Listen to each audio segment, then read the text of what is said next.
सबसे ज़्यादा चाय का उत्पादन कहाँ होता है? इसका आंसर है असम। रक्त का रंग लाल किस कारण होता है? इसका आंसर है हीमोग्लोबिन के कारण।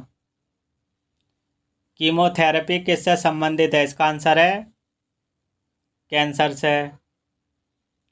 सबसे ज़्यादा ऊष्णता वाला ग्रह कौन सा है? इसका आंसर है शुक्र।